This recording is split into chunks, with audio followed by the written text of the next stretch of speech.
근데 그거 뭐라고 써있어? 아니, 별거 없어. 썸네! 아이, 뒤졌어, 씨. 아, 진짜 미쳤나 봐.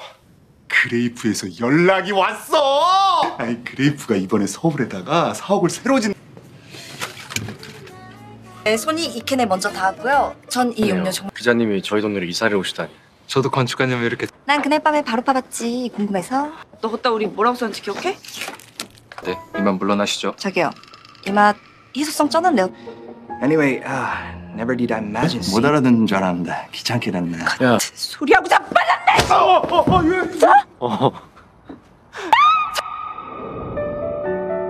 Kali ini Minit akan membahas drama Korea yang berjudul Love Next Door. Tanpa berlama lagi, episode 4, Mark You, mari kita review. Ternyata berdekatan begitu, lama-lama canggung juga. Akhirnya pun mereka riweuh bertengkar lagi. Keduanya segera berganti pakaian yang untungnya Sung Hyo selalu membawa pakaian cadangan. Setelahnya dengan semangat Sokyu bersiap membuka kapsul waktu mereka. Tapi anehnya hanya ada 2 surat di sana, milik Moem tak ada. Dan saat dibuka, Sung Hyo hanya bisa melongo tak percaya. Ia ngeblank akan tulisannya sendiri, sedangkan milik Sokyu ia hanya tulisan remaja pada umumnya. Tingkah Sung Hyo mencurigakan, ia pun kabur ketika Sokyu ingin membaca surat miliknya. Sung Hyo bahkan sampai kabur hingga ke rumah. Ia tak habis pikir dengan tingkahnya sendiri saat muda dulu yang ternyata menyukai Sokyu. Esok harinya dengan sengaja Sokyu menabrak tubuh Sung Hyo. Setelahnya ia heboh sendiri meminta pendapat Sung Hyo beberapa pilihan impian pekerjaannya. Dan suasana di rumah Sung Hyo begitu dingin. Suami istri itu begitu canggung untuk berbincang. Sedangkan di rumah sebelah, pagi-pagi ayah dan ibu Sokyu malah sudah berisik dan bertengkar perihal uang. Ibu Sung Hyo memang tak bisa tinggal lama di Korea. Ia meminta segera ditugaskan kembali sebagai duta besar entah di negara manapun itu. Kini Sokyu bahkan mengikuti Sung Hyo ke kantornya dan masih membahas tentang impian yang cocok untuknya.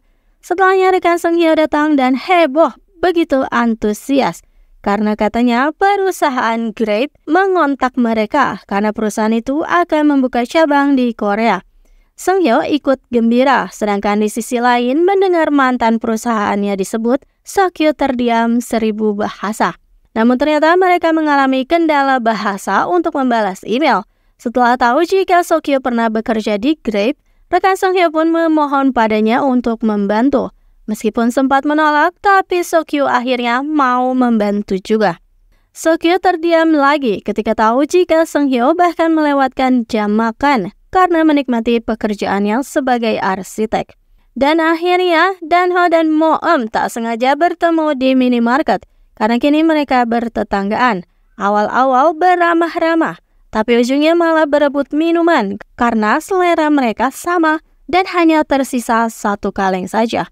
Dan pemenangnya adalah Moem karena mereka berpapasan dengan Sung Hyo dan Sokyu. Di tempat lain karena di rumah tak ada apa-apa, ayah Sung Hyo mendatangi resto keluarganya Sokyu. Tapi ayah Sokyu berulah mengajak menikmati miras di siang bolong. Dan selanjutnya para ayah malah saling iri dengan kehidupan masing-masing yang sangat jauh berbeda itu. Kembali ke minimarket, akhirnya keempatnya minum bersama. Dan Ho merasa wajah Sokyu itu familiar, tapi entah di mana ia melihatnya. Dan begitu yang lain menanyakan tempat tinggal Danho dulu, tiba-tiba saja dengan canggung ia pamit.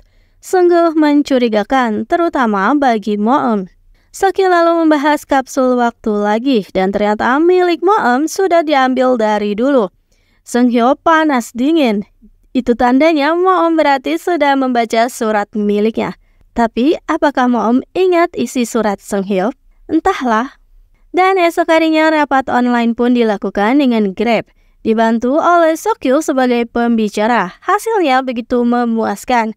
Myung-woo sangat bersemangat dan tak sengaja ternyata tim Grab belum memutuskan video call mereka. Jadi hanya Sokyu yang bisa mendengar jika Grab sebetulnya sudah memilih desain dari perusahaan kompetitor Atelier In. Dengan nada marah, Sokyu memberitahu hal itu pada Sung Hyo. dan memintanya menyudahi kerja keras untuk proyek Grape ini. Tapi Seung-hyo malah meminta Sokyu untuk tak memberitahukannya pada Myung-woo.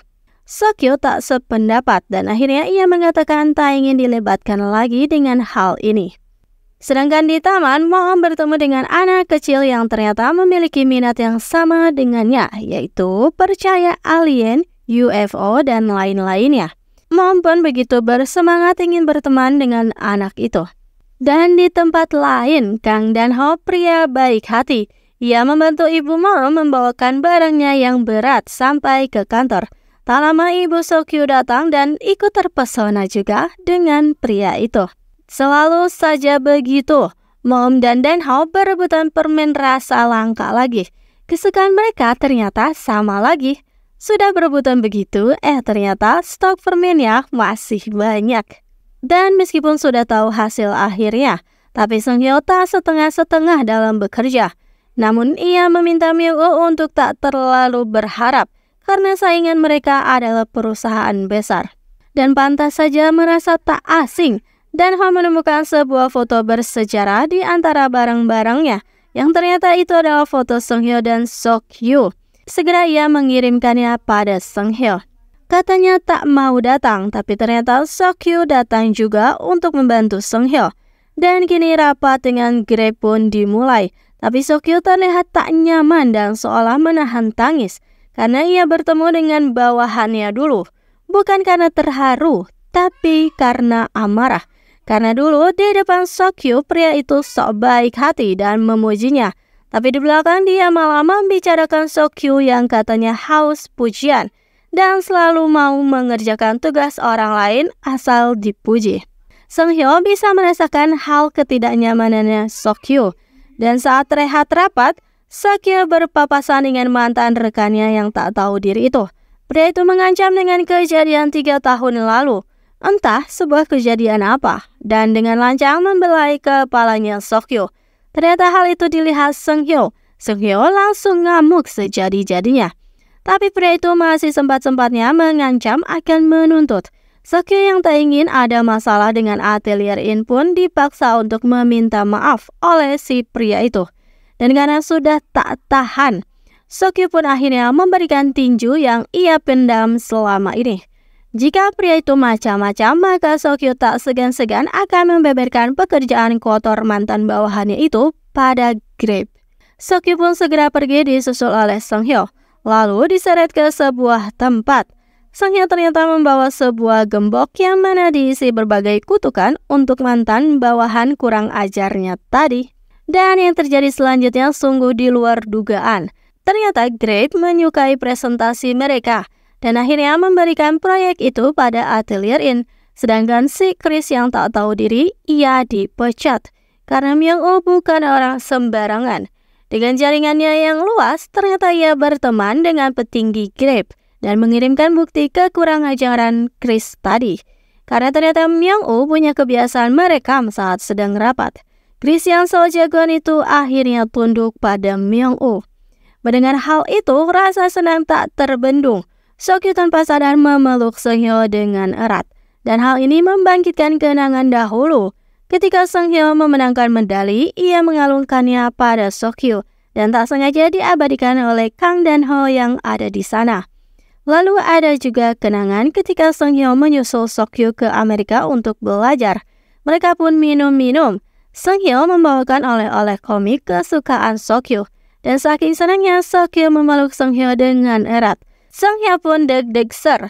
Sama seperti dulu, kini Seung-hyo pun ngeblank mendapatkan pelukan dari Sokyu.